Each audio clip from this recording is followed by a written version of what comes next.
So our goals would be from the 28th, right? Yeah, I mean, whenever you want to count that you last set up and checked in with yourself about it. And I always have to say. all right, let me. Yeah, I mean, whenever you want to count that you last set. All right, we are now streaming live but unlisted on YouTube, which is this new thing that I learned. Anyway, it's June 11th, 2020. Yeah, Angie said, oh, you can just, so basically it's just going right to our playlist, right? So you have the playlist. I send the playlist link every time I send, an email basically, and all the videos are up there. So it's just, it's great streaming live to our playlist. All right, welcome everybody. Yes, we're putting goals in the chat. And again, this is just a great time to figure out what goals work for you and are memorable and happen some of the time. All right, so we're looking back. I am working on using my Mac all the time, and this is making me crazy because everyone doesn't appear on the list of participants. What? That doesn't make sense. It doesn't make sense. I know. Well, Oh, what do you mean? You mean that when you click? Not the word everyone. So I have to send to someone specific. Like, no. You mean in the chat? Yeah. No, it is there. You just have to scroll up more, or you can type in everyone where it says send chat to, and it'll pop up. It's there. Okay, I will try it. Not to keep you. I see it in the group chat. One. Yeah. All right. So we're looking at what was your goal last time and what happened. Yeah, here. Debbie's goal was to write, and she did not write as much as I'm going to just change should to might have. Sometimes life just comes along and says, nope, that's not what's happening. So I need you elsewhere. So then we go, okay, that's right. The whole thing of, if you want to make God laugh, tell him your plans. Right. Yeah. All right. So then Cindy's goal was to write 5 days a week, and she did that more or less. If planning counts, everything counts.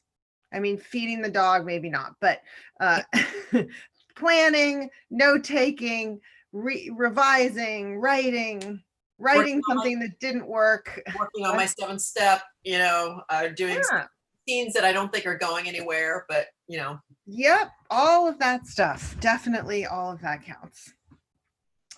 Good. All right. And Cindy Sim Ivy, continuing on second book, have made about 3,000 words progress. Woohoo! But have stopped on the short story. Well, you are a toggler and very effectively. So if you may, so 1 week it's going to be one thing is going to move forward, another week another, but that's fabulous. You're almost always moving forward. So that works. Sometimes it feels like I'm going in circles, but well, there's a little circle running. That's part of it too. But Yeah. it's like jogging. It's okay to be going in circles. You're still getting in shape. Still doing my whatever 10,000 hours or whatever the right Gladwell thing is. Exactly. Good. Bravo. Diana says, I've written every day. Yay. And almost finished with my book in a year homework. Yay. Got the new version in Scrivener as well. That is always a triumph. Plus my hair got cut and colored this week. Imagine. Oh, wow. We can look forward to that. Wonderful. Yeah. Next month, right? In our area. Things opened up, huh? Well, not in our area, not till July 15th. Oh, they are in our area, but I'm feeling a little nervous about it. So, what? Catherine, where do you live? Santa Clara, South Bay. Got it. No. Oh, I thought they were more open. Nope. Your restaurant's open before ours did, the outdoor dining. Just outdoor dining and only 50%. All right. To do that. Alicia is working hard to shape her internet story, wrote a 2,200 word introduction.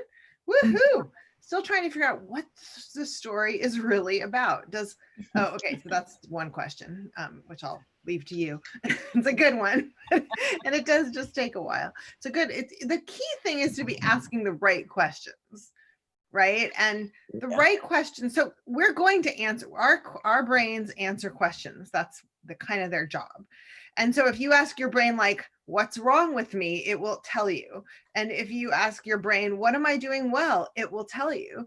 And if you ask your brain, like, why doesn't this story work? It'll tell you why the story doesn't work. And if you ask your brain, what is this story about? It will tell you what the story is about. So make sure you're asking the right questions. Yeah. And then you're, that's great. Does live streaming mean public has access? No, it's unlisted. So people don't, I mean, there might in theory be some way to stumble upon it, but it's the idea is you have to have the link, just like when I post it in our playlist. It's just in our playlist right now. Unspooling.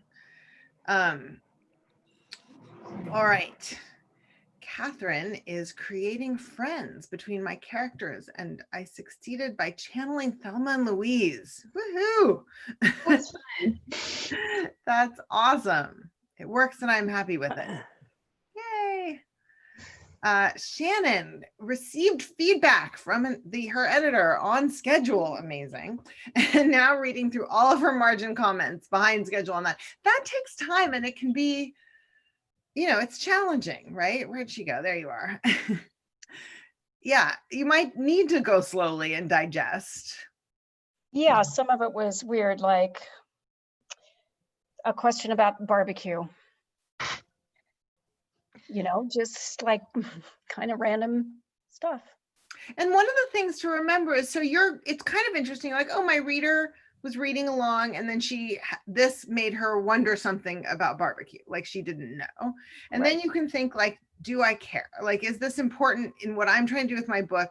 Is it important? And one of the things is, some of it's just clarity, right? Like, so if she has a question and it's really easy to just put something in that clarifies something that might not be clear to somebody, in a different world or whatever, that can happen. But it also might be like, oh, this kind of got her thinking, and it's not, that's just random, and I can just leave that aside, Yes. I have been, as I go through, I'm deleting her comments that I can address quickly, or that I just think, okay, I'm not gonna worry about that.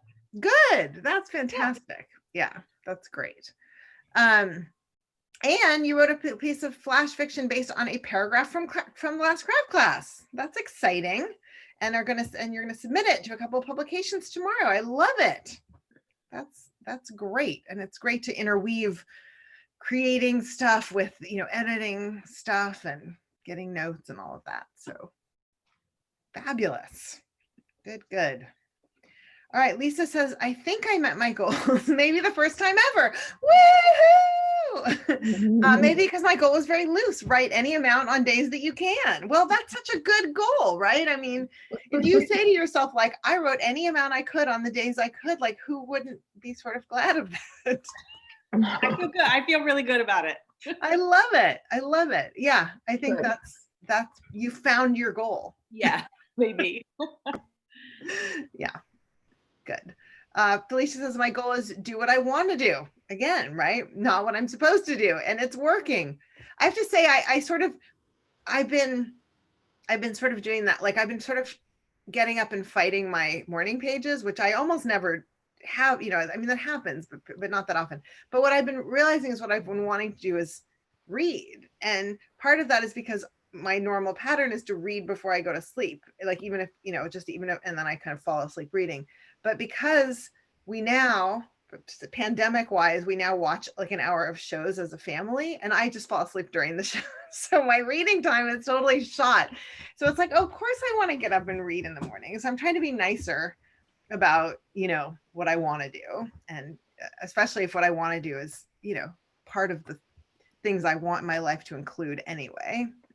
So yes, I'm with you, Felicia. I think loose goals, Lisa, have some loose goals. It's good. Yeah. All right, Carolyn says, my goal was to work on either of my memoirs during my writing time 5 days a week.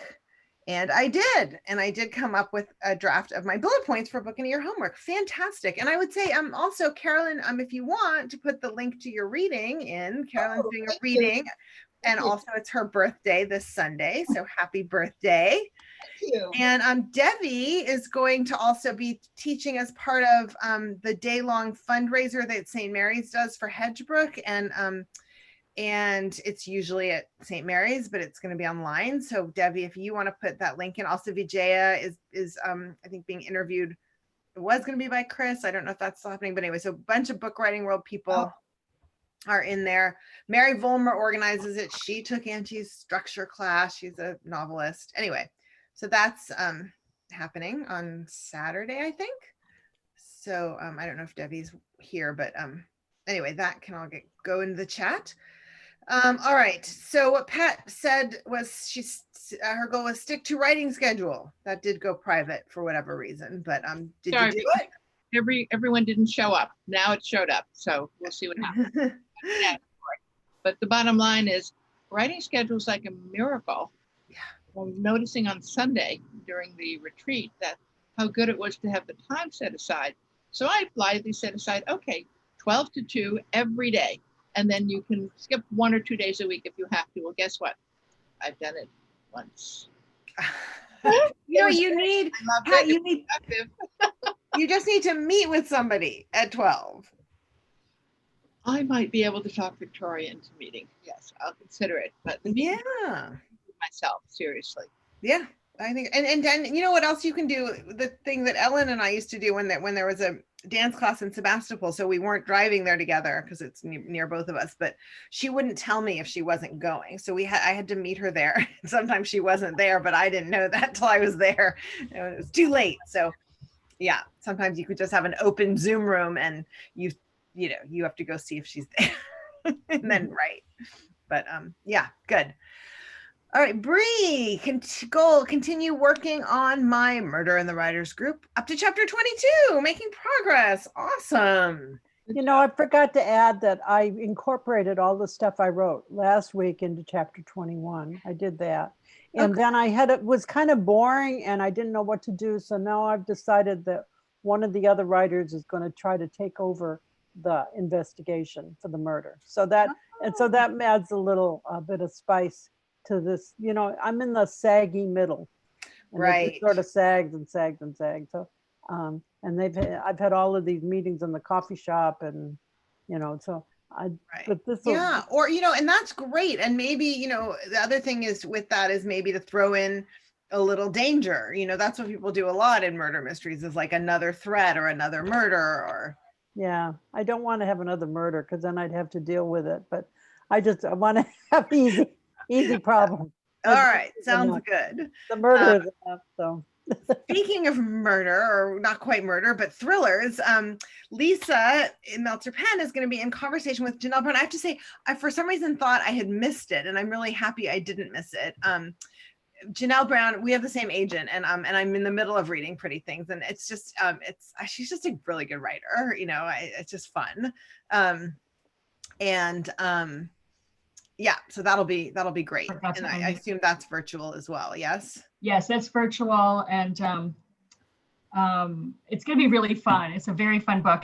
I haven't read a thriller in a while.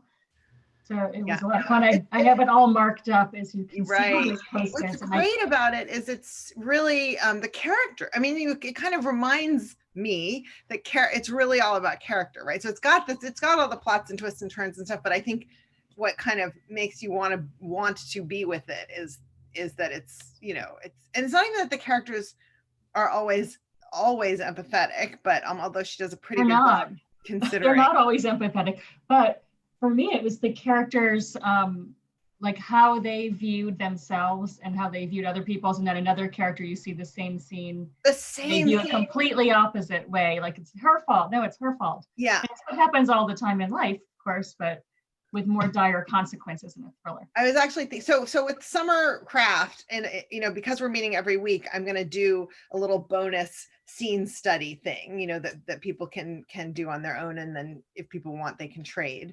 And I was thinking of doing one of her pairs of scenes, because that's such a great exercise. And you literally have the same scene with dialogue, but it's not all exactly the same dialogue, it's because so it is very interesting. Anyway, so that's great.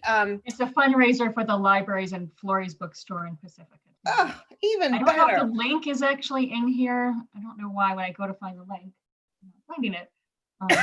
Cindy found it for me last time. Yeah, if you find it, let us know. But also, anyway, okay. And we had a great book club with Debbie last week, which I told a few of you last week when we met, but there's only like 5 of us. Debbie, you are awesome. Everyone loved you. It was such a good conversation. I'm not totally sure she's completely here. I'm not sure. Yeah, I think she might have had to step away. She's got a lot going on, but yeah. Okay. But I've had a lot of trouble with writing this week because I see that. So let me just because I have to figure out what is my book about. This seems to be the question, right?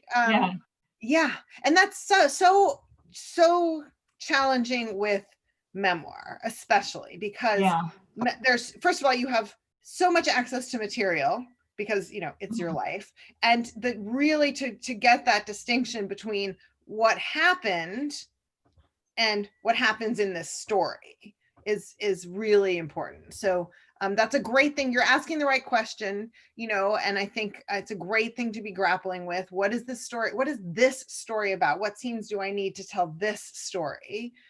And you could honestly tell a completely different story about the same time period. You know what I mean? Yeah.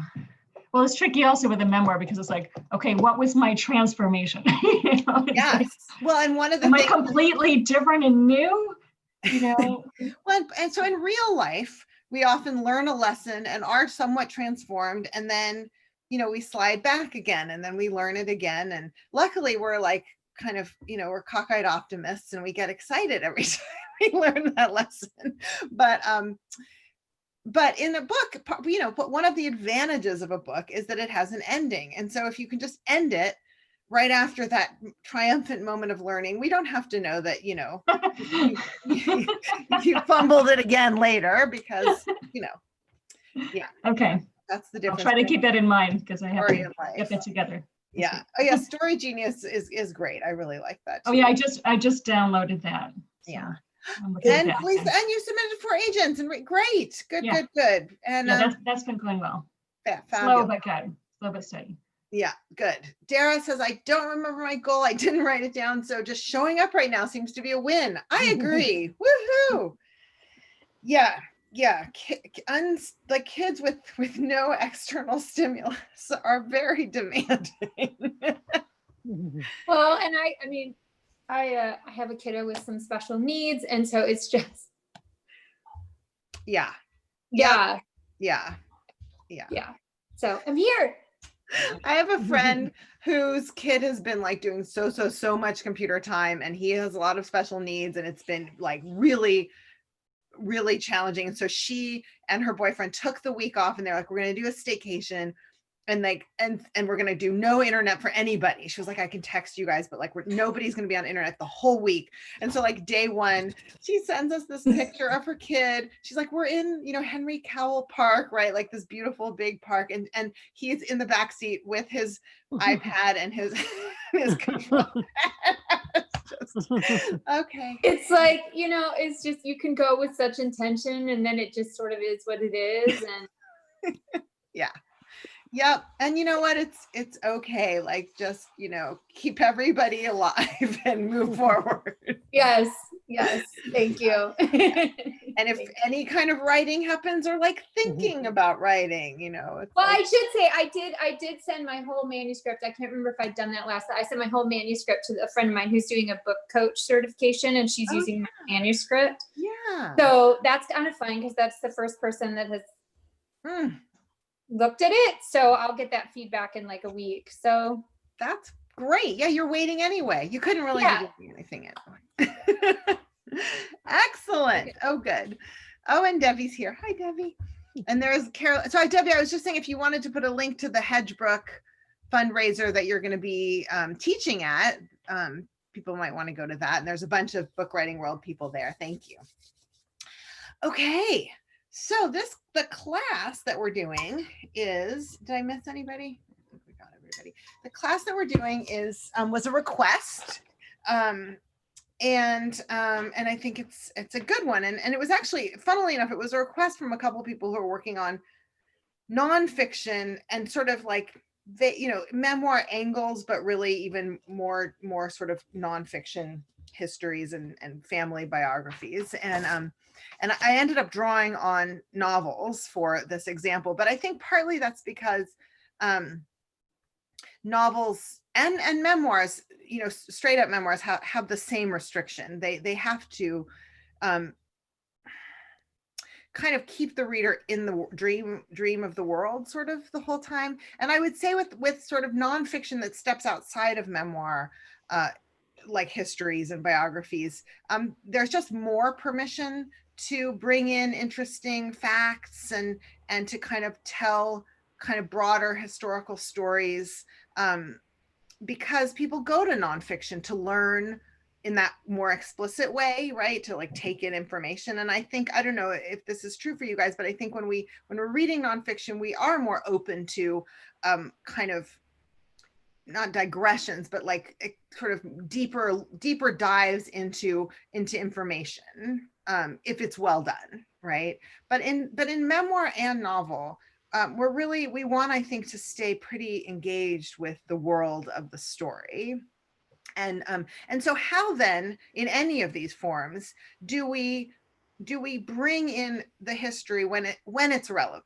And I think when it's relevant is, of course, one important piece. And often we're very good as human beings at eavesdropping, at figuring things out from context, at dropping into the middle of a story and kind of pulling it together. And the engagement with figuring out what's going on as we move forward keeps us there. We want to be engaged. We don't want to know everything. We want to have questions. I mean, that's what's important. Like Shannon's looking at the editor's notes, and sometimes those little questions, even the quirky questions about barbecue or whatever, it's like, oh, we just want to think about things when we're reading, and we want to wonder what's going to happen next. We don't want to be told every time what's going to happen. And sometimes I've talked about this in workshops for longer things where you read a chapter, where the group reads a chapter and has lots of questions. Sometimes then that'll sort of lead the writer mistakenly to go back and stuff all the answers in where the question arose, instead of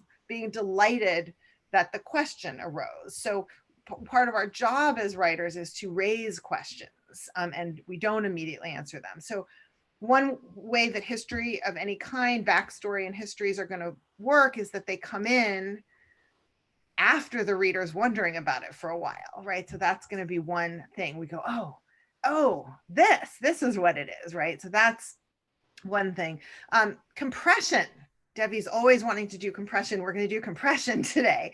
Compression is a great thing here to realize that when we're going to open out a little bit of history, a little bit can go a long way, that we can use it as a spice rather than as a snack or even a whole meal or a course, right? So we're gonna look at how effective compression can be.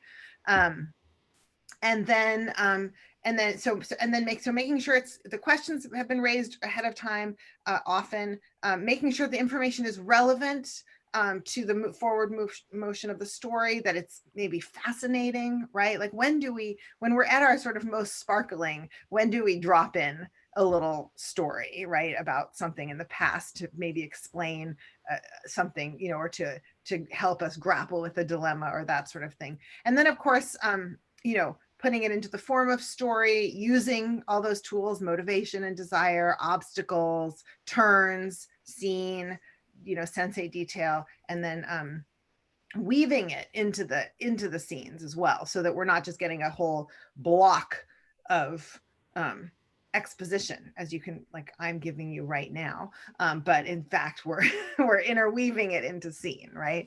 So that's what we're going to play with today. And And the first one, when we did our metaphor class, I think we talked about synecdoche, which is the part standing in for the whole, or the whole standing in for the part. Anyway, not super important here, but in this example, we'll see that she's naming places and people and an event, and each one kind of stands in for longer stretches and longer adventures. And so it's that little part standing in for the whole.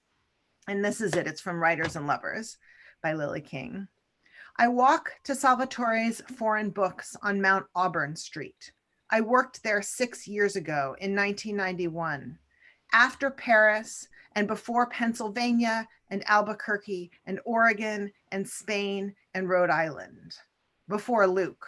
Before my mother went to Chile with 4 friends and was the one who didn't come back. Ugh. Yeah.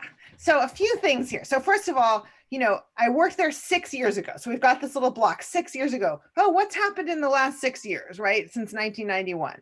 So then we get after Paris and each, before Pennsylvania. So we get these different places, right? And each place kind of, whether you have a whole lot of associations or very few, it's sort of this wide ranging set of places, right? Countries, states, cities. And so they kind of all conjure up a sense of this sort of peripatetic life, right? She's been moving around a whole bunch, but they're also very specific, and they kind of juxtapose with each other. Like if I say Spain, you don't quickly say Rhode Island, right? So there's a lot of juxtaposition. And then we get before Luke, right? I mean, I think we do know at this moment, we've gotten some of the Luke story, but it's like, okay, right, that whole episode. And then before my mother went to Chile with 4 friends and was the one who didn't come back.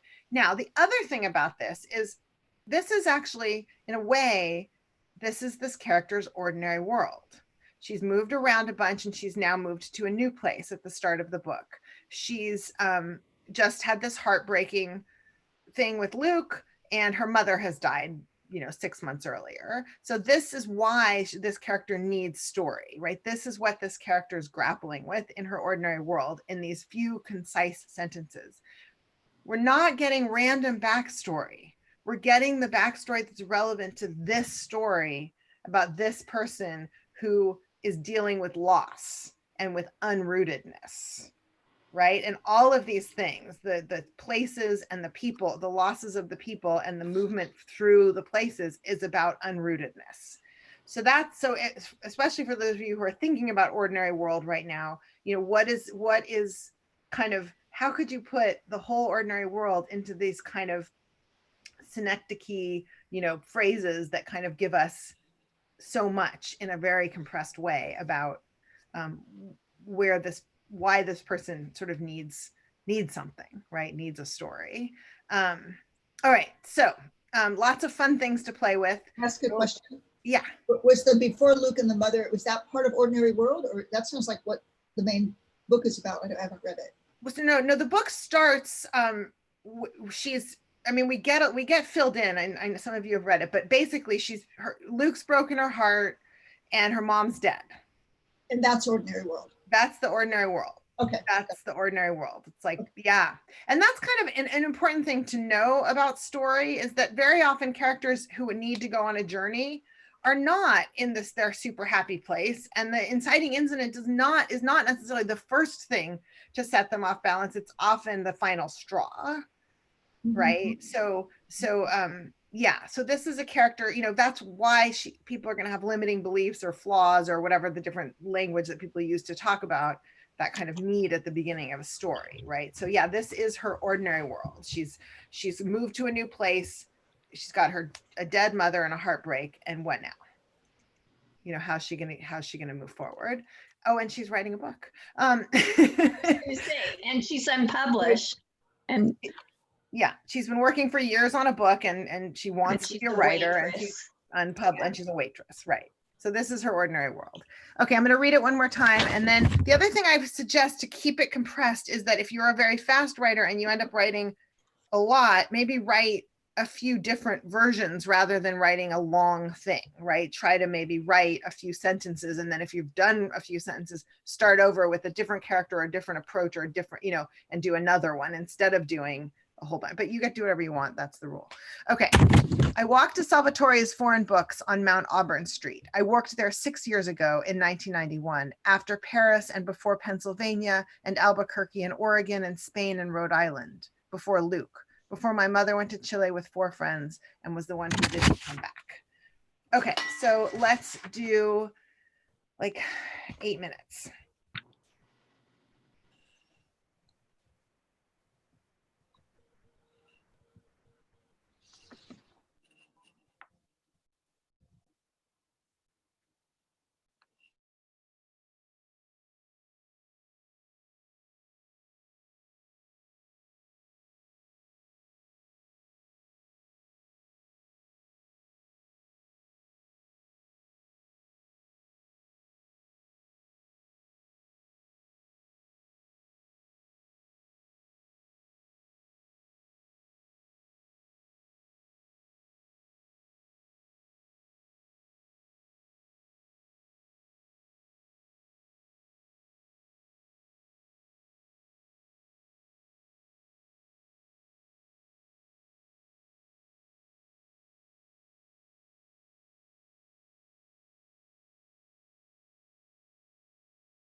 Couple more minutes.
Okay, I'm going to put you in trios.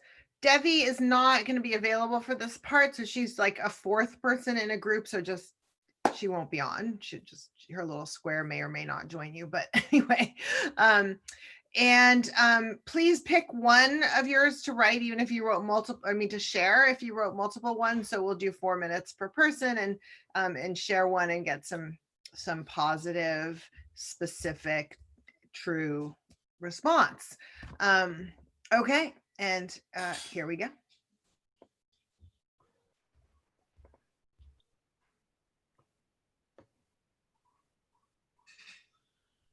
Charlie, would you like some chicken and bread?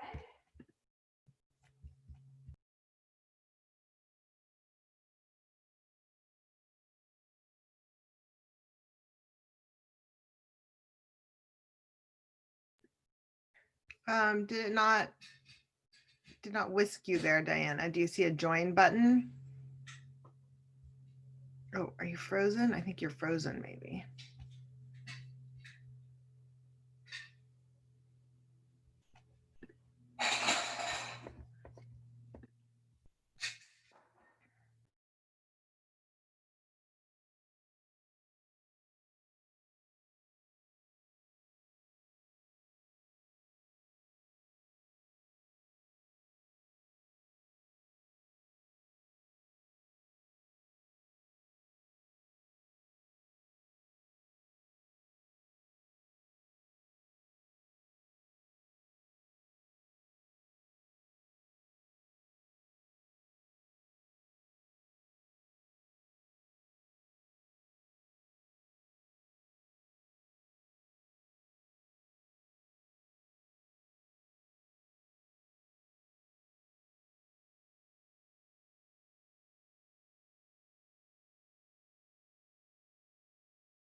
Welcome back.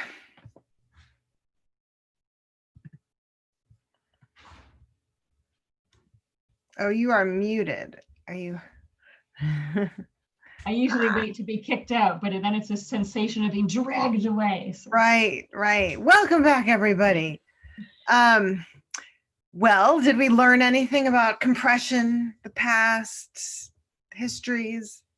You're all muted, so unmute. Yes. It was really interesting how much both Cindy and Carolyn could fit into such a small thing. And then the rhythm of it, it's like with the compression, it's almost, there's just more rhythm there. Uh-huh. Nice. Yeah. So that was really interesting. Yeah, you did, Dara did that too. I mean, her list was, I mean, the format was so great. It was so useful to have that list idea. We all used it. Good. Yeah. Anything else? Well, everybody had a different story, but it was interesting, using that sort of template. I mean, each of us had a different story, and it was just great. I mean, everybody, it was really fun. Did you use it? Did you guys all use it for Ordinary World, or was it? Kind of, yeah. I think if I use it, it'll be at the beginning of the story. So mine was New Ordinary World. Mine was New Ordinary World also. So here, mine was later. Yeah. I have to write my last scene this week. Where am I? Yeah, and I realize I'm going back. I have another 100 words to go in New Ordinary World, and I am going to do a compression scene in there. Perfect. Fun, good. Well, you might get more inspiration moving forward as well. So. Yeah, no, this is a great class. I love this material. Good. All right, well, let's look at this Kevin Wilson piece. And all right, I will read it and then talk about it. All right. So in the years since high school, sometimes Madison would invite me to come visit her, to reunite. But in my next letter, I'd talk about everything but the invitation, hoping it would just drop. And it always would. Madison never tried too hard. And I had always wanted to say yes, but I couldn't bring myself to go to her. Because I worried that if I went just once and it didn't work out, if she realized that I wasn't who she thought I was, I would never hear from her again. If I stayed where I was and she stayed where she was, we'd still have the year at Iron Mountain when things had been perfect for a little while. And now here I was, sitting close to her, the world so silent that it was like no one else existed. So a few things here.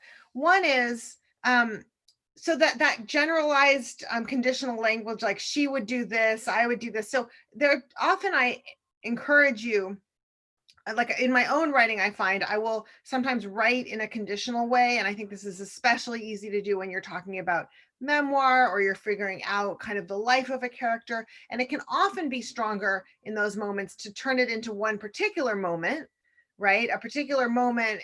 And we can often tell what the generalized action is, even as it's changing. So here, the use of generalized action is effective here, but note it's in the moment after it's changed. We would do this, it was always like this, but now I'm here, right?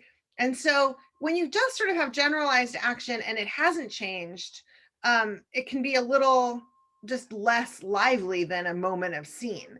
But when you're establishing rules that have been long held for good reason, and now they're broken, you've set up stakes, right? What's at stake here in making this change? I didn't want, I couldn't bring myself to go to her. I worry that if just once I went and it didn't work out, if she realized I wasn't who she thought I was, I'd never hear from her again. So if I stay here and she stayed there, everything would be okay. Here we are next to each other.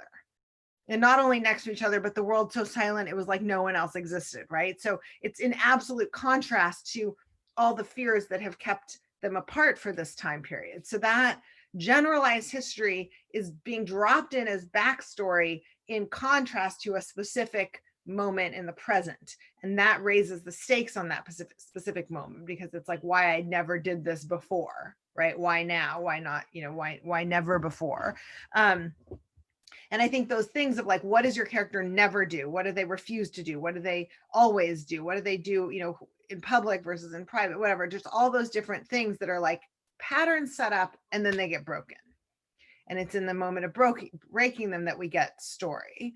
So repeating patterns, perspectives, fears, and then everything changed in the moment the pattern has been broken now. And that is why having that generalized repeat experience is very strong here, because it's something that's not just once it happened and now it's not. It's this is how it was and now everything's changed. So it's also really pretty. I mean, we actually get a chapter on this backstory of this, what happened to them in high school.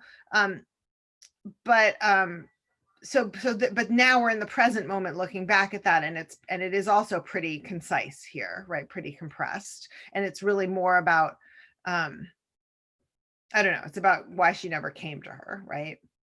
And what it felt like and what her fears were. So it's really the emotional part of that generalized action. So see if you want to play with, you could play with that tight generalized action, how it was, the pattern, and think about getting us to the moment where that's changed, right? Where everything's different now, where that pattern is broken. And that, again, that will also lend a lot of import to this, how it was. It's relevant. How it was is relevant because it's changed, and it's changed at risk because it was that way for a reason. Okay, so I will just read it one more time and then we'll write. In the years since high school, sometimes Madison would invite me to come visit her, to reunite. But in my next letter, I'd talk about everything but the invitation, hoping it would just drop.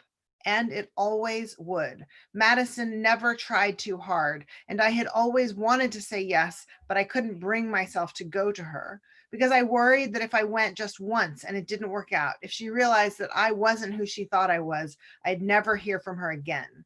If I stayed where I was and she stayed where she was, we'd still have the year at Iron Mountain when things had been perfect for a little while. And now here I was sitting close to her, the world so silent that it was like no one else existed. All right, so let's do 10 minutes.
Couple more minutes.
Okay, let's hear some of these. Who would like to find out what you wrote?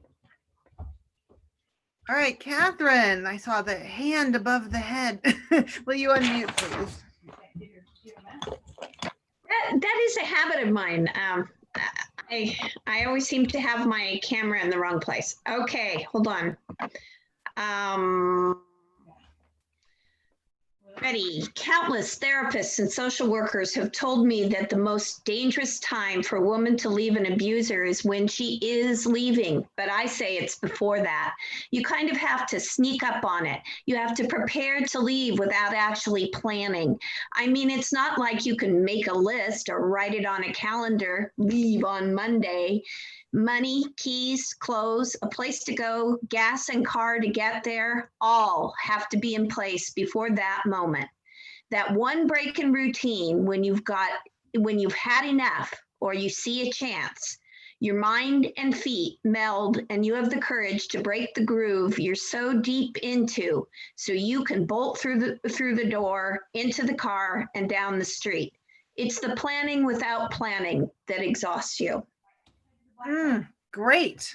I love the sort of here's what they think, but here's what I actually like. I love the voice of that piece that's kind of telling us about this, and yeah, and kind of the sense of what has to be in place before she can go, right? And I love that you can't write it on the calendar. Yeah, great. Yeah.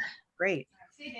All right, Lisa Meltzer Penn has raised her hand in the chat. Yes. Okay.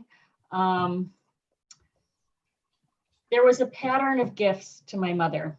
She liked cows, so for several years, every gift she got was cow patterned. Black and white pot holders with a face, a cow cookie jar, cow dish towels, cow slippers. It had escaped my notice that most of these cow items landed in the kitchen, except the slippers. There were cow salt and pepper shakers, until finally Mom said enough with the cows. Then for a series of years, I gave her salt and pepper shakers, forgetting each time I had already done this. I did not remember. It was as if the year before had been erased, as if there was something I couldn't look at, the salt or the pepper. What was I trying to say? The one thing I remembered with shame was one Mother's Day as a teenager going to the bookstore to the parenting section, which I hadn't known existed, and maybe it hadn't when I was younger, and randomly picking out a book on parenting just for spite. As she unwrapped it, I felt a sinking feeling that was low even for me. But I hadn't remembered the door pin at all. When Debbie and I went through her jewelry box after the funeral, after the other siblings had gone back home, Debbie to sift through for herself, me to catalog so we could split things up among all the kids and grandkids, I found the door pin, a tiny 1-inch high door frame with a tiny door and tiny hinges that opened up. I'd forgotten all about it. And then it went through the wash, and when I opened the dryer door, it was in pieces, like when they took my real bedroom door off its hinges for slamming it. But this time it made me laugh. This time it made me remember. And there was only one of those. And inside the 1-inch high open door was a silver heart and a window. And it was given in love, even if I'd closed the door on everything that came before. I looked at it now and saw it really was a gift. And I could remember what came before, the good and the bad, and the door with the heart was still there. I'd been with Mom and now was with me, for better or for worse. I had pictures of all the other pins and rings and necklaces and bracelets in the jewelry box. This was the one piece I took home with me. Beautiful. I love the whole sort of history of the gifts and the parenting book and the cows. And I mean, just, it gives so much of a sense of kind of the awkwardness of gifts and relationship and what it means. And then, how it kind of all comes to, and I love how the door then of the heart becomes, both literal and metaphoric and kind of, in the face of this whole history takes its place, and means something, different than the other things could mean. Yeah. Beautiful. Thank you. All right. Felicia, are we getting your sound in now? Yes, I'm back. Yes, I can. You want to read? All right.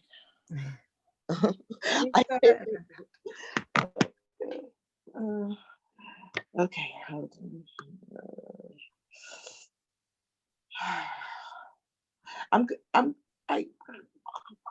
to wait. Because I don't know. Okay, I'll go. Okay, I'll go. Hold on. Okay. Call me. Okay. I'm here to convince you I was aroused to life. Thirsty. That's how a younger generation characterizes an old woman's desire, isn't it? All right. Okay. If that pleases you, call me a thirsty old woman. Before I go on with my story, let me tell you something. I have the same smile I smiled at 5 years old. Big brown dreaming eyes. I have almost all my teeth. 2 back molars missing. That's it. Photographs reassure me that unless I'm laughing with my mouth wide open, my head tilted back, you never know they're gone. Just as important, I still have my wisdom teeth. Matter of fact, I still have one baby tooth. My canine didn't let down. It's tiny, discolored, but I treasure my wolf tooth, just like I treasure everything that's still working on this aging body, just as much as I treasure peace, calm, serenity, and life itself. I don't care what they tell you. Age is more than a number. Things look awfully different from this vantage point. Yes, filling out a computerized form means I spin that date wheel like a croupier in Vegas at the roulette table. Yes, my birth year is a long time back before you were born, perhaps, but like Seeley says, I'm here, the product of a previous century. No, I didn't have to burn my bra, march for civil rights. Young people older than I did that. Those marchers and feminists and draft dodgers changed the world for me. Stalwart member of the Pepsi generation, that's me. Tail end of the baby boomers, that's me. I entered college with an Angela Davis afro, courtesy of a wig shop framing my face. Cerulean blue mascara on my lashes. Lusting boys, madras fabric crisscrossed over breast. Lusting boys called a handful. The smooth brown skin on my midriff exposed, the hem of my long skirt touch the tops of my brown leather Jesus sandals. Yes, I wore flowers in my hair. What can I say? The natural look was in. That's wonderful. I love, we get sort of a personal history through teeth, and then we get this kind of like cultural history through, through the narrator's body and clothes and all of that, right? It's fabulous. And I love the voice here too. Like, I'm here to convince you I was aroused to life. I don't care what they tell you. Age is more than a number, right? This voice that you have to lean towards. And then just those details, like, the blue mascara and the bare midriff. And I mean, they're part of, some of them are particular historical moments, and some of them are particular life moments, I think, right? Yeah. And the intersection. Yeah. Thank you. Fabulous. All right, Pat. And then Carolyn. Pat, can you unmute? It's not letting me unmute you. There we go. Thank you. Okay, this seems to be working. Let's see. Okay. It had been a decade since Barbara left for the East Coast. A decade with almost no contact. Just the one time when a mutual acquaintance in town said, "Oh, did you know Barbara's coming out for a visit? Some of us are going to take a beach walk together. Why don't you come?" Inspired, even though Barbara had clearly dropped me as her closest buddy after I began graduate school for a PhD in psychology and turned to her hairdresser, store clerk friends, I phoned her in New York. "Hi, how are you? I hear you're coming out. Something about a beach walk." Slowly, she had replied, "Well, yes. There's going to be a lot of us, but you can come if you want." "Okay, well, I'll see. Thanks, bye." I had, of course, chosen not to go, and now, a full decade since she'd left, I was celebrating my brand new PhD licensing at a dinner out in the valley with our dear friends, John and Julie, when my eye was caught by a large group seated behind us at a long table. As I looked, several people waved and I waved back. Soon as they were all leaving, walking right past our table, I stood for occasional hugs for the women and realized that Barbara would be the last one to pass us. Already standing to greet the others, she came right up to me. "Hi, good to see you," she said. "Same here," I said. "Would you like to be back in contact?" some devil made me ask. "Yes," she beamed a big smile at me. "Okay," I said, "you first." "Oh, okay." She never did. What was the very opening line of that? Sorry. That's okay. Right back. Come on, pages, open up. I'm sorry, it starts something rather than keeping you all. It's untitled. No wonder it doesn't want to tell me where you are. Okay, the opening line is, "It had been a decade." Yeah, and then what? Keep reading me one more. "It had been a decade since Barbara left for the East Coast. A decade with almost no contact. Just the one time." Yeah. Okay. So here's my thought. So you do a great concise job of like, it had been a decade, and then we get the one time, and we get the next decade, and we get the sense of life going on, and then we arrive at the dinner, right, to celebrate this further accomplishment, and we sort of see that. And I wondered if you might start us at the dinner. At the dinner and celebrating the accomplishment, and then the table and waving, and then realizing Barbara is going to be the last one, and then give us that compressed history that you've written here. Oh, I love that. As we as Barbara's sort of approaching, right?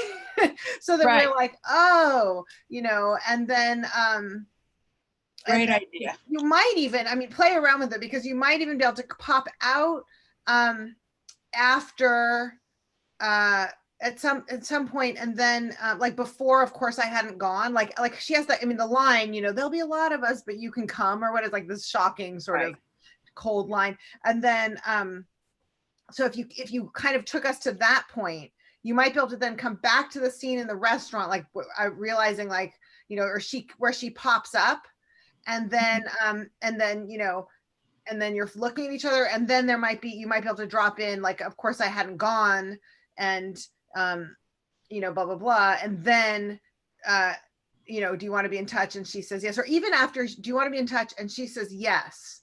You might even, you know, play around with it, because it might even go right there, right? Of course I haven't gone, and da da da da da, and then you first, right? Because that's like a build. Right. So you might be able to play with it, nice. Going back and forth. Yeah. And just make sure when you do jump back, it's very clear, you know, where you're going. But yeah, fabulous. Great stuff.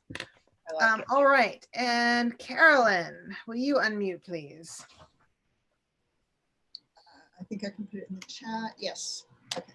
It's in the chat. Great. In those 18 years since I came out in Berkeley, I was so hopeful about finding the right woman partner for me. Every relationship would start out so hopeful. Oh, okay. With Kate in Berkeley, with Pamela in San Francisco, with Julia in Wisconsin, with Jess in Oakland, and even finally with Beth in San Francisco. But then either they or I would end it for a variety of reasons. And now sitting here with this unrequited longing for my coworker, Stephen, I thought that maybe it was not about women versus men. Maybe it was all about searching for someone to be with who matched my energy and made me laugh and feel less alone. Fabulous. I feel like you've got this arc going here, right? Like you're like, what is this book about? So first of all, I love the pairing of the names with the places, right? And it made me want, so now sitting here, where? Sitting here in, right? Yeah. Ideally, it's none of those other places, but it probably is. Hayward. Yeah. Oh, fantastic, right? Can you see, like, but now sitting here in Hayward, this unrequited longing for my coworker, Stephen.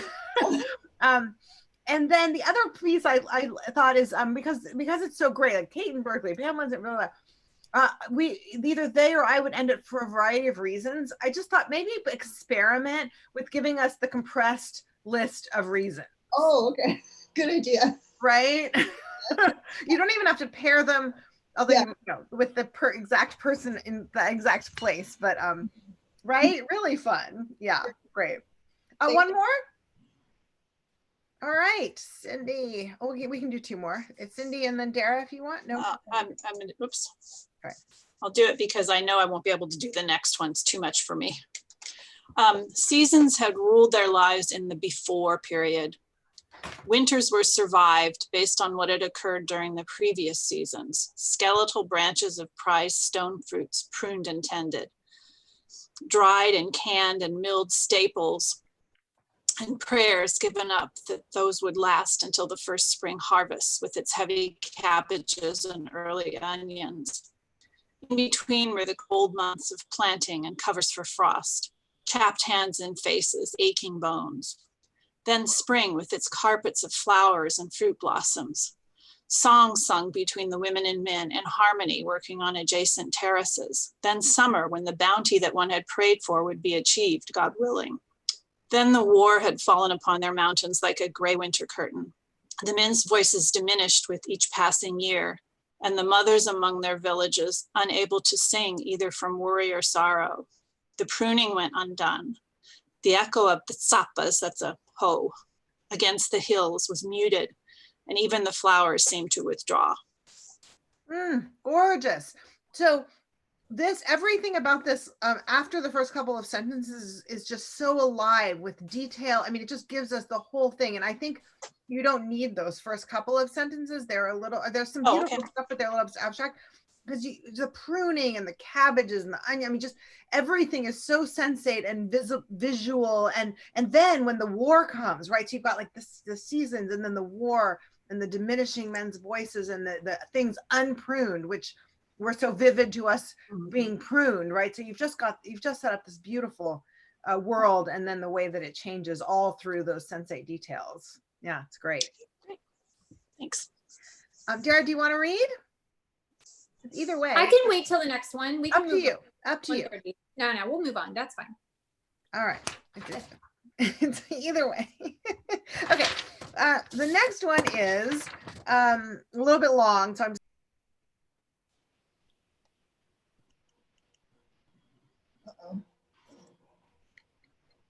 Can't hear you. Elizabeth, you're muted. Thank you. All right. So the next one's a little bit long, so I'm not going to read it twice. So listen closely.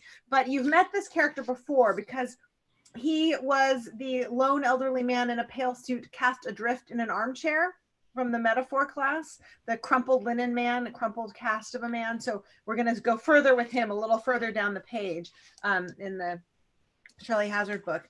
And you're going to see this character and his past brought up first through observation, right? So this is a kind of omniscient third person that can get into different characters' heads.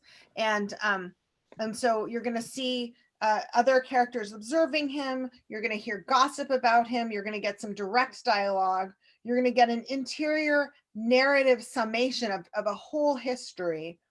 And then we're going to come back into the scene with dialogue and detail. So, and all of these things are giving us this character, including his backstory. Gardner's pallor announced the cruel imprisonment of 3 years and 9 months. His hand clasp was a bone china claw. Aquamarine eyes were overbright for his condition. Leith had been told, he can't last more than a few months. Everything's giving up. Old beyond age, he was only in his 61st year. Men and girls glanced out at them from the twirling end of the room. Gardner said, "You're awaited here with interest." A curiosity, a celebrity. Gardner used the word indulgently, an expression that had come to power during his absence from the world. Well, we've both weathered it all somehow. I've got tuberculosis, it turns out, on top of everything else. They're giving me a new drug from America, which plays merry hell. Side effects, they say. Side effects, after effects. Sending me back to Britain like this. Repatriation, in patria. But my territory has always been here. His parents, Orientalists, had settled in Japan long since. Born at Bremen, the father had taught at British universities, become a British subject. During the Great War, the name had been anglicized from Gardner. On the shortest day of the year in 1941, the Japanese government had offered this only son the protection of the Axis, proposing that he reclaim his German paternity. He had chosen the prison instead. You call me Ginger. We don't have time for gradations. Ginger. I had hair once and it was red.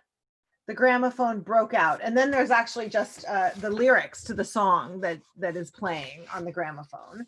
So again, just this masterful interweaving of different things that all build this character. So we see his pallor, and his pallor indicates the cruel imprisonment of 3 years and 9 months. So his pallor, the color of his skin at this moment gives us something of his history. His hand clasp a bone china claw, his eyes overbright for his condition. So those lead us into his health. Leith had been told, so this is gossip, right? He can't last, or it's not like untrue gossip, but it's someone's report. So what we've told about him, he can't last more than a few months. And then we're back in the scene, men and girls, which of course the language is very evocative of a particular time, that glanced at them from the twirling ends of the room. And then they have this conversation. He uses this word celebrity, that has come to power while he's been absent from the world. So I love that, just what that gives us of the world. And then, he explains himself. I've got tuberculosis, and we have the language that he would use, plays merry hell, side effects, after effects. So he's, and this kind of these short sentences. So the rhythms of speech here. And then we go into the story, which I'm assuming he's maybe explaining at more length, and we're getting it in a narrative summary and indirect dialogue here. Although it's a little unclear, maybe that it's something Leith also knows, but that he's been, that he, was offered to repatriate to Germany, and he chose to go to prison instead. And then we come back in with dialogue, and with this dialogue that moves them towards intimacy, and also tells us more about the character, right? I had hair once and it was red, call me Ginger. And then the gramophone breaking out brings us back into scene. So moving back and forth in this way lets us know a lot about characters as we're sussing out what's happening here, right? What's going on with these tensions? A little bit like what I talked about with Pat, about like bringing in some of that backstory interwoven as we're going back and forth. So play around. We'll do another 10 minutes and just play around with interweaving and these different tools and see what happens.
Couple more minutes.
Okay, Dara, you can read either the one you just wrote or the one you wrote last time.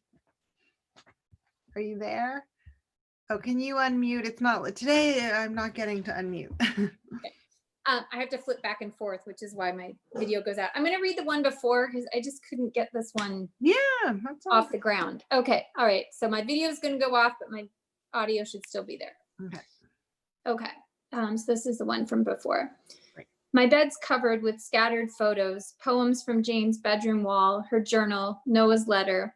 All these memories I packed in a box when we sold the house. The only physical proof that Jane was ever here. It's the same box I used to carry to my mom's or my dad's, as though it was important as my suitcase, the contents as necessary as clothing and shoes and a toothbrush. The same box I sat next to me in the passenger seat when I moved to Chicago. The same box I pull out from the back of my closet whenever the missing becomes too much for me to bear. The box holds what my heart can't. Beautiful. I love, the collection of the things in the box has this sort of same kind of compressive power as these other kinds of lists, right? Like, and then especially, these are the things as necessary as the toothbrush, and then also the box where it goes, right? Where like the box that accompanies her on these key moments that then again kind of lets us go through this compressive sense of this history. So that's very deft, beautifully done. Yeah, great, powerful scene. Let's go to Diana before she falls asleep. If you will unmute. Okay. Not that you look sleepy, but I know it's late there. But I was yawning before you said that. So. Okay.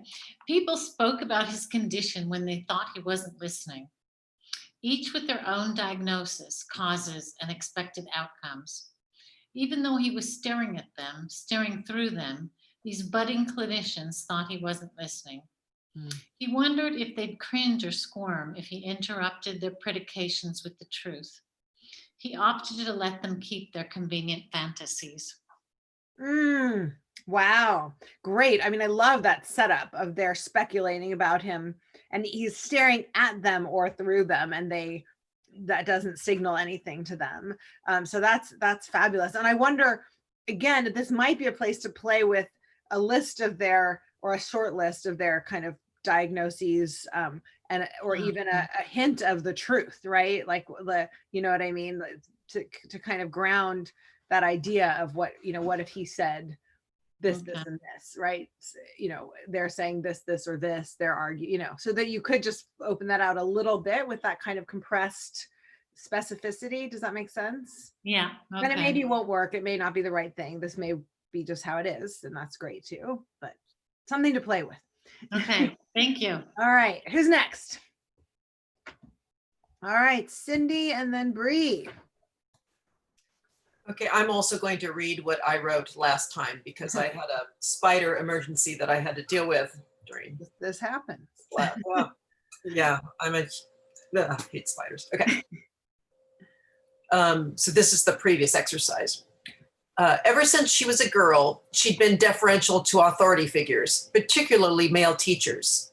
She decided they were uniquely qualified to judge her, and she took their pronouncements about her intellectual abilities as though they were gospels delivered from on high. She had taken enough psychology classes to know that she was seeking the approval she'd never gotten from her parents. She knew she was looking for a father figure. She hated how predictable that was.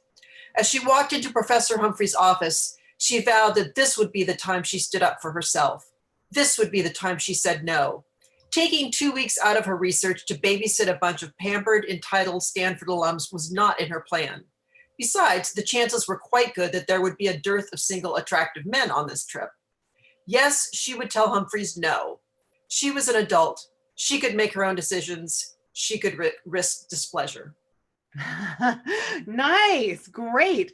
And I love this ever since she was a girl. And I actually also want to encourage you to play around with, it may not work, but like a list of some of those authority figures, those figures, right? Like she gives it, and again, that's the kind of thing you really don't need to give us very much, right? But like, you know, Mr. So-and-so in this, and Jack from blah, blah, blah. You know what I mean? You give us like 3 of those, and then we're facing off with Mr. Humphreys, and it kind of raises the stakes, I think. And of course, yeah, the whole thing raises the stakes, right? This is a moment of truth. And if she fails, then we're kind of at the beginning, like we're in an ordinary world moment, right? Where we see, you know, and if she succeeds, then we're moving into the next, we're moving forward. But this is early on, so she's getting it wrong. Yeah, good. We love it. We love it, right? I mean, we can feel the nervousness of like, this is going to happen, and like, yeah, great. Okay. All right. Yeah, thank you. All right, Bree, please unmute.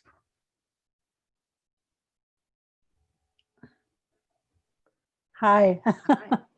Okay.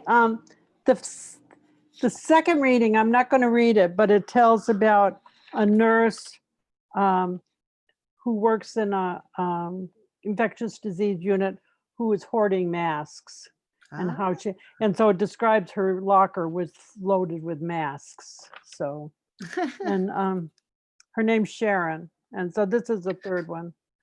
Sharon did not remember the names. There were so many, but there was a 65-year-old man who couldn't smell his own urine in the bed. So strong it made his eyes water, while he made sure that his false teeth were at the bedside. There was a youngish woman worked in a library, said she caught the virus the day that she took the information desks, the coughing character who asked where the restrooms were. The librarian was still using the respirator to breathe. Sharon needed a mask for her protection, the only barrier guarding against the COVID-19. She'd been with them these people when they passed. It was always an easy transition, not the gnashing or the thrashing that one might expect from such a potent disease. That's why she collected the mask. She was not going to ever get infected. There was a grandmother and the family of at least 10, all jammed together at FaceTime, wishing the grandmother well, waving and crying. No, Sharon would never let that virus get anywhere near her.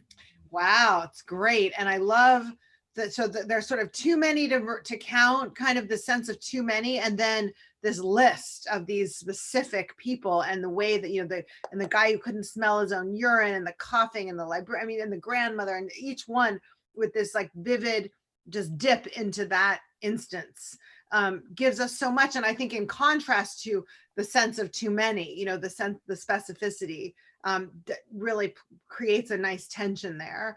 And then both her like being there with these people and like all, kind of the selflessness of what she's doing, and then the intensity of like her need, right? And it becomes sympathetic, right? It's like this, it's not that it's like it's totemic for her, like this is she's protecting herself, but she's still doing this work. Yeah, great. Thank you. All right, who's next? All right, Lisa. Okay. Oh, I'm not even muted. Okay. Let me unmute you. I don't know why. You just have power over me, not anyone else. That's it. It's enough. It's enough. Lucky you. Okay, here I go.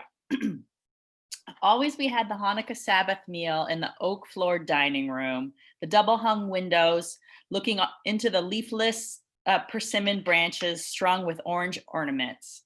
My sister, always restless, shifting in the high-backed chairs. My memory sees the candles flicker, doubled in light and movement by reflection. I hear my father reprimand my sister. I watch my mother set her mouth tight as she places the platter on the table. Every memory of that night, the night repeated each year through my childhood, legs lengthening, portions increased, understanding deepened, so that the snapshots of memory stack on each other like a flip book, a girl grown to woman. The whole movie strip in my mind is infused with the heavy aroma of the meat, the wine-soaked brisket, perfuming the house with its rich scent, cooked over so many hours, like a mother dressing her child, a coat, a scarf, a hat, and mittens, nervous maternal care, overwhelming the mild winter evening, immobilizing the child's frame. Great. There's so I love the way it plays between always, and the always gives us these very specific details, so it's very much coming to life even as we understand it to be a pattern. And then there are the moments where it drops in to sort of a specific memory in this flow, right? The mother's mouth set tight, and then kind of this image of like the legs lengthening and the portions expanding and the understanding deepening, right? So all that growth, and then that kind of goes into the flip book and this is, and then I also love how the meal like is sort of given to be the memory, right? And then so all the details of the meal feel sort of potent with the emotion of the memory. And then they become like a child, like dressing a child. And then the overwhelming winter night, which I just love the word overwhelming because it encompasses so much of the scene. Yeah, great. Thank you. Yeah. All right, who's next? We've got, it's down to Shannon and Debbie. All right. Yeah, Shannon. And Debbie, if you're here, we would love to hear from you next. Okay, I got interrupted by a phone call, so I'll just read you what I got. Okay. I can't do this alone, Max, not again, Sheila says. He nods. He'd become a partner in the law firm when Devin was 4, and it was sometime during Devin's 4th year that the normal toddlerhood tantrums shifted into high gear. There was no obvious connection between the two events, but he found himself working longer hours and flying across the country to this client or that for meetings and trials that lasted weeks or even months, leaving Sheila to stand silent before her beautiful, precious, screaming daughter, who could rock in the timeout chair that sat in a corner of the dining room for hours, venom spewing from rosebud lips. I hate you, Mommy. Hate you. When he wasn't traveling, he disappeared in the evenings into his basement office and turned the stereo volume up to high, seeking the solace of Mozart or Boccherini, something from the classical period, so ordered and clean. Beautiful. Again, like the way the music is described gives us so much of the emotion of sort of what he is seeking, his counter to this experience. And then her, I can't do this alone, not again. So we're in a moment of decision, of sort of dilemma, decision, a turning point. And then we get this whole history, which just weights that moment, right? It just raises the stakes on that moment of not again, right? Here we are, this is what it's been like, and we really see it. And then the contrast, like, the venom spewing from rosebud lips, right? Just, I mean, it's we're concisely given this whole history, and it feels very powerful and very key to how is he going to respond now. Yeah, great piece. All right, Debbie, not even a sentence. Is there anything you would like? No. I'm sorry, but it's been such a pleasure to listen to everyone. Well, thank you for being here, and yes, you give us so much, so no worries. Well, beautiful work, everybody. A couple of things. We're going to set goals before we go. There is an alternate week next week, and then that's the wrap up on spring. Summer, I think it might be sold out, although there's a chance that one person might drop out. So if somebody hasn't signed up and they want to, let me know. Like, I would like to have a little waiting list. And yeah, summer starts July, I think 7th, whatever that week is. And it's 6 weeks in a row with these, and the alternate thing will be scenes that'll with optional like partner to trade with, just to write a scene and trade, I'll give an example. And then anyway, it's a little bonus thing I'm putting together for summer. And what else? Yeah, then we'll be launching another book in a year next year, and more craft and all that. I'm actually trying to do that soonish, like it just, life is whatever, but like maybe next week we might do early enrollment for craft for the fall, so that folks who are in spring but taking off summer can get into fall if they want to. Yeah, so that's happening. I'll probably do 3 in the fall, and I only did 2 in the summer, so there'll be more room. But anyway, it's been fabulous as always. And here come the goals. Plus, don't miss the praise in the chat. All right. Cindy's going to try and work on more words for the second book. Background research, maybe go back to the short story. All good options. Lisa MP will write the final chapter of her memoir, woo, and turn it into her memoir class. Yay for deadlines, and keep trying for that through line. And hope to see most of you for alternate week next week. Yes, it's been lovely. Great. Yeah, through line that's what it's all about, but you'll figure it out. Just keep asking yourself those positive questions. Diana's going to tweak 3 scenes. Great. Catherine MPMS is going to keep ironing out the revision and weaving in backstory. Great. Cindy is going to write 5 out of the next 7 days. Great. Now Cindy Ivy. Okay. That was okay. Shannon is going to get through feedback and make a plan. Yeah, lists, plans. And I always remind everybody, like, even when I edit myself, I don't do everything I suggest. So you're definitely just looking for what are the things that are going to help you make it the book you want it to be, and not a perfect book, just a beautiful finished book. All right, Felicia, goal none. Woo! Carolyn, trying to find a new ordinary world scene by going through my journals and refining the bullet points. Great. Cindy B is going to figure out what the story is for this new book. Great. Dara says, thank you. Oh, thank you so much. I love having you in it. And Dara is going to work through her manuscript once she gets the feedback from her friend, and hope to have a next draft done by the end of summer, early fall. Yay. Carolyn, not trying to find a new ordinary world. I will find it. Yes, there is no try.